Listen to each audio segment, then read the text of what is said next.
नमस्कार मित्रों, spiritual S G channel पर आपका एक बार फिर से स्वागत है। मित्रों, जैसा कि हम सभी जानते हैं कि इस मृत्युलोक अर्थात पृथ्वी लोक पर जीव जंतुओं की 84 लाख योनियां निवास करती हैं और उसी में से एक मनुष्य योनि भी है, जिससे हमारा और आपका चयन हुआ है।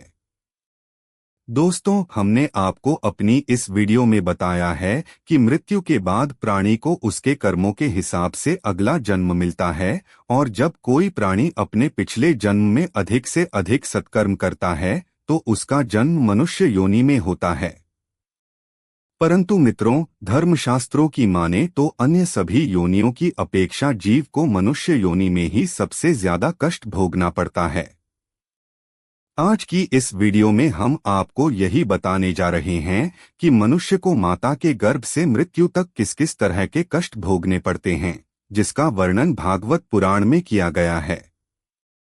मित्रों, जब भी कोई प्राणी मृत्यु के बाद मनुष्य योनि में जन्म लेता है तो वह सबसे पहले ईश्वर द्वारा निश्चित पुरुष के वीर्य के रूप में स्त्री के गर्भ में प्रवेश करता है। वहां एक रात्रि में स्त्री के रज मिलकर वह एक कलल बन जाता है। फिर 5 रात्रि में छोटे बुदबुद का रूप ले लेता है और उसके बाद अंटी के जैसे रूप में परिणत हो जाता है। इसी तरह 1 महीने में उसके सर निकल आते हैं, 2 मास में हाथ पांव आदि अंगों का निर्माण हो जाता है और 3 मास में नाक, अस्थि, चर्म यानी त्वचा, स्त्री पुरुष के चिन्ह तथा अन्य क्षेत्र उत्पन्न हो जाते हैं। 4 मास में उसमें मांस उत्पन्न होने लगता है। फिर 5वें महीने में गर्भ में पल रहे शिशु को भूख प्यास लगने लगती है और 6ठे माह से झिल्ली से लिपटकर मां के गर्भ में घूमने लगता है। उस समय माता के द्वारा ग्रहण किए हुए अन्नजल आदि से उसकी भूख मिटने लगती है। वह अशुद्धियों के उत्पत्ति स्थान में पड़ा रहता है। वह सुकुमार तो होता ही है, जब वहां के भूखे कीड़े उसके अंग कुतरते हैं तब अत्यंत पीड़ा के कारण वह बेहोश हो जाता है।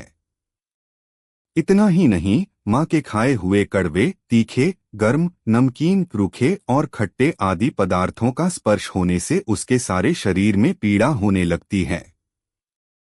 वह जीव माता के गर्भाशय में झिल्ली से लिपटा और हाथों से घिरा रहता है। उसका सिर पेट की ओर, पीठ और गर्दन कुंडलाकार मुड़े रहते हैं। माता के गर्भ में पल रहे शिशु को भूख प्यास लगने लगती है और 6ठे माह से झिल्ली से लिपटकर मां के गर्भ में घूमने लगता है। उस समय माता के द्वारा ग्रहण किए हुए अन्नजल आदि से उसकी भूख मिटने लगती है। वह अशुद्धियों के उत्पत्ति स्थान में पड़ा रहता है। वह सुकुमार तो होता ही है, जब वहां के भूखे कीड़े उसके अंग कुतरते हैं तब अत्यंत पीड़ा के कारण वह बेहोश हो जाता है। इतना ही नहीं, मां के खाए हुए कड़वे, तीखे, गर्म, नमकीन, रूखे और खट्टे आदि पदार्थों का स्पर्श होने से उसके सारे शरीर में पीड़ा होने लगती है। वह जीव माता के गर्भाशय में झिल्ली से लिपटा और हाथों से घिरा रहता है। उसका सिर पेट की ओर, पीठ और गर्दन कुंडलाकार मुड़े रहते हैं। माता के गर्भ में मनुष्य पिंजरे में बंद पक्षी की भांति पराधीन एवं अंगों को हिलाने डुलाने में भी असमर्थ रहता है। इस अवस्था में उसे दिव्य शक्ति के द्वारा स्मरण शक्ति प्राप्त होती है, जिसके बाद उसे अपने पिछले जन्मों के कर्म याद आ जाते हैं। फिर वह बेचैन हो जाता है और उसका दम घुटने लगता है। फिर 7वां महीना आरंभ होने पर उसमें ज्ञान शक्ति भी प्रकट होने लगती है, जिसकी वजह से वह एक स्थान पर नहीं रहना चाहता है। तब स्थूल शरीर में बंधा हुआ वह जीव अत्यंत भयभीत होकर दीन वाणी से कृपा याचना करता हुआ हाथ जोड़कर उस प्रभु की स्तुति करता है, जिसने उसे माता के गर्भ में डाला है। माता के गर्भ में उपस्थित जीव प्रभु से यही प्रार्थना करता है कि हे प्रभु, माना मैं बड़ा अधर्मी हूँ, बड़ा पापी हूँ, और आपने जो यह गति दिखाई है वह मेरे ही योग्य है। शरीर से रहित होने पर भी देखने में पंचभौतिक शरीर से संबंधित हूँ और इसीलिए इंद्रिय, शब्द आदि विषय और अविद्या यानी अहंकार रूपी अज्ञान में पड़ा रहता हूँ। इसके बाद भागवत पुराण में बताया गया है कि यह जीव मां के गर्भ के भीतर मलमूत्र और रुधिर के कुएं में गिरा हुआ रहता है। उसके पाचन रस की ऊष्मा से गर्भ में मौजूद जीव का शरीर अत्यंत संतप्त होता रहता है। इन कष्टों के बारे में सोचते हुए उसे गर्भ से बाहर निकालने की प्रबल इच्छा होती है और वह हर पल भगवान से प्रार्थना करता रहता है कि हे भगवान, मुझे यहाँ से कब निकाला जाएगा। फिर गर्भ में मौजूद मनुष्य सोचता है कि पशु पक्षी आदि अनंत जीव तो अपनी मूढ़ बुद्धि के अनुसार अपने शरीर में होने वाले सुख दुख आदि का ही अनुभव करते हैं, किंतु मैं तो भगवान आपकी कृपा से साधन संपन्न शरीर से युक्त हुआ हूँ। अतः आपकी दी हुई विवेक बुद्धि से अपने शरीर के बाहर और भीतर अहंकार रूपी आत्मा का अनुभव करता हूँ। भगवान से वह प्रार्थना करता है कि इस अत्यंत दुख से भरे हुए गर्भाशय में यद्यपि मैं बड़े कष्ट से रह रहा हूँ, तो भी इससे बाहर निकलकर संसार रूपी अंधे कुएं में गिरने की मुझे बिल्कुल इच्छा नहीं है, क्योंकि उसमें जाने वाले जीव को आपकी माया घेर लेती है, जिसके कारण उसके शरीर में वृद्धि हो जाती है और उसके परिणाम में उसे फिर इस संसार चक्र में ही रहना होता है। इसलिए वह भगवान से बार बार विनती करता रहता है कि उसे इस कष्ट से और सांसारिक मोह से जितनी जल्दी हो सके उतनी जल्दी मुक्ति दें। फिर 9वें महीने में जब मनुष्य अपनी माता के गर्भ से इस मृत्युलोक में आता है तो उसकी सारी स्मृति नष्ट हो जाती है। वह विपरीत गति को प्राप्त होकर बार बार जोर जोर से रोने लगता है। फिर माता पिता के द्वारा उसका पालन पोषण किया जाता है। शिशु अवस्था में जब मनुष्य को खाट पर सुला दिया जाता है तो उसे खटमल आदि जैसे कई कीड़े काटते रहते हैं, लेकिन तब उसमें शरीर को खुजलाने, उठाने अथवा करवट बदलने की भी सामर्थ्य न होने के कारण वह बड़ा कष्ट पाता है।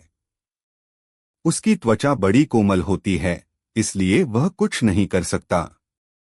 इसी तरह मनुष्य युवावस्था के दुख भोगता हुआ आगे बढ़ता है। इस समय उसे यदि कोई भोग नहीं प्राप्त होता तो अज्ञानतावश उसका क्रोध बढ़ जाता है और वह शोकाकुल हो जाता है। देह के साथ ही साथ अभिमान और क्रोध बढ़ जाने के कारण मनुष्य अपना ही नष्ट करने के लिए दूसरे कामी पुरुषों के साथ वैर ले लेता है। इतना ही नहीं, मूढ़ बुद्धि और अज्ञानता के कारण मनुष्य में मेरा तेरा का अभिमान करने लगता है, जो शरीर से मृत्योपरांत अनेक प्रकार के कष्ट ही देता है। उसी के लिए मनुष्य तरह तरह के कर्म करता रहता है, जिन्हें भोगने के कारण उसे बार बार संसार चक्र में जन्म लेना पड़ता है।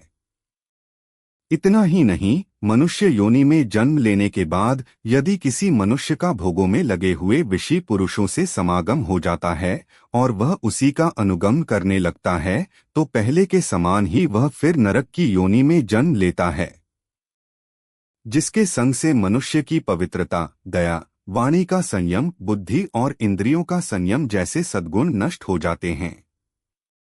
इसलिए भागवत पुराण में बताया गया है कि किसी भी मनुष्य को ऐसे लोगों के साथ मित्रता नहीं करनी चाहिए जो हमेशा स्त्रियों के साथ समागम में रत रहता हो या शांत और मूढ़ अर्थात मूर्ख हो, क्योंकि जीव को किसी और का संग करने से ऐसा मोह और बंधन नहीं होता जैसा कि असत और विषय सेवी स्त्रियों का संग करने से होता है। इससे जुड़ी एक कथा में बताया गया है कि एक बार परमपिता ब्रह्मा जी अपनी पुत्री सरस्वती को देखकर उसके रूपलावण्य से मोहित हो गए थे और उसके भागने पर उसके पीछे निर्लज्जतापूर्वक दौड़ने लगे। इसलिए ऐसा कौन सा पुरुष हो सकता है जिसकी बुद्धि स्त्रीमाया से मोहित न हो।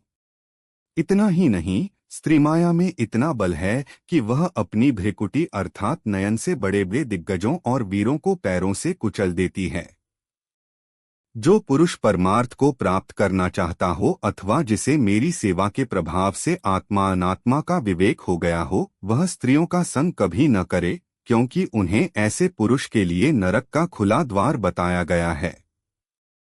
जो मनुष्य अपने जीवन में स्त्री में आसक्त रहता है तथा मृत्यु के समय भी इस विषय का ही ध्यान करता है, उसे अगले जन्म में स्त्री योनि प्राप्त होती है। मनुष्य रूपी जीव, यदि कोई मनुष्य जिस किसी भी जीव की हत्या अपने भौतिक सुखों को प्राप्त करने के लिए करता है, उसे अगले जन्म में उसी जीव की योनि में जन्म लेकर कष्ट भोगना पड़ता है। फिर मनुष्य की उम्र बढ़ने लगती है, अर्थात जब वह अपने जीवन के अंतिम पड़ाव में प्रवेश करता है, तो उसे इस जन्म में किए गए कर्मों के हिसाब से इस मृत्युलोक पर शारीरिक और मानसिक पीड़ा भोगनी पड़ती है। अर्थात यदि कोई मनुष्य अपने माँ बाप की बुढ़ापे में सेवा नहीं करता या फिर उसे घर से निकाल देता है, तो उसकी संतान भी बुढ़ापे में उसके साथ वैसा ही व्यवहार करती है जैसा उसने अपने माँ बाप के साथ किया था, और यह जीवन चक्र निरंतर चलता रहता है। और फिर जब मनुष्य मृत्युशय्या पर होता है, तो उसे माँ के गर्भ की तरह ही एक बार फिर दिव्य शक्ति मिलती है और उसे अपने कई जन्मों के कर्म याद आ जाते हैं। यह जानने के बाद मनुष्य फूट फूट कर रोने लगता है और भगवान से बार बार विनती करता है, हे प्रभु, इस रूपी जीवन चक्र से मुझे कब मुक्ति मिलेगी? मैं क्या करूं जिससे मुझे आपके चरणों में शरण मिल सके? उस समय वह अपने द्वारा किए गए बुरे कर्मों को याद कर बार बार रोता भी है। वह सोचता है कि मैं अपने कर्मों के बारे में अपने परिवार वालों को बता देता हूँ, किंतु वह ऐसा नहीं कर पाता। तब भगवान उसे कहते हैं कि तुम्हारे पास जब अच्छे कर्म करने का वक्त था, उस समय तुम लोभ, काम, क्रोध से आसक्त होकर बुरे काम कर रहे थे, और अब जब तुम्हें कष्ट भोगना पड़ रहा है तो तुम मुझसे मुक्ति की आस करते हो। ऐसा कभी नहीं हो सकता। इसलिए हे देवधारी, अपने अगले जन्म में अच्छे कर्म करना ताकि तुम्हें मेरी शरण में जगह मिल सके।